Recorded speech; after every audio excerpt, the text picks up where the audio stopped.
আমাদের এই শরীরটারে ঝাঁকানাকা করতে হবে, আমাদের শরীরটারে ছাড়াইতে হবে, এর জন্য প্রতিনিয়ত খেলতে হবে।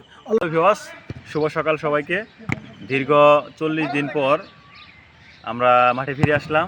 প্রায় 1 মাস 10 দিন পর আমরা মাঠে ফিরে আসলাম। ঈদের বা রোজার কারণে আমরা মাঠ স্থগিত ছিল, তো আমরা আবার মাঠে ফিরে আসলাম। তো সবাইকে আবার মাঠে ফিরে আসার জন্য অনুরোধ জানাচ্ছি।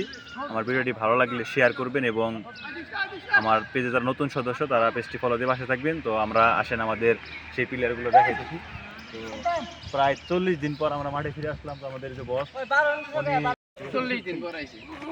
আমাদের বস শরীরটা আছে। খুব মেসমেস করতেছে, শরীরের যে অবস্থা, আমরা একটা মাস শ্যাম সাধনার পর মাঠে এসে আমাদের শরীরটা বসে পড়ছে।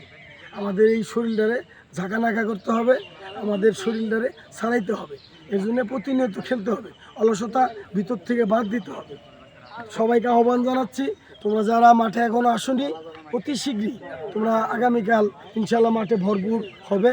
তারপরে এই যে সাদ্দাম, আমাদের আমার ভগ্নিপতি হইলে গিয়ে এখন সাদ্দাম একজন বেস্ট প্লেয়ার ছিল এক সময়, পুরান খেলোয়াড়। কালোস আছে, কালোস কালো করে তোমরা বুঝছো তো?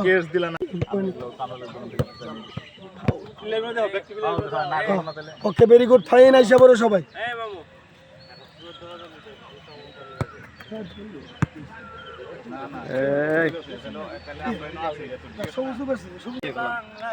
আমাদের দূর থেকে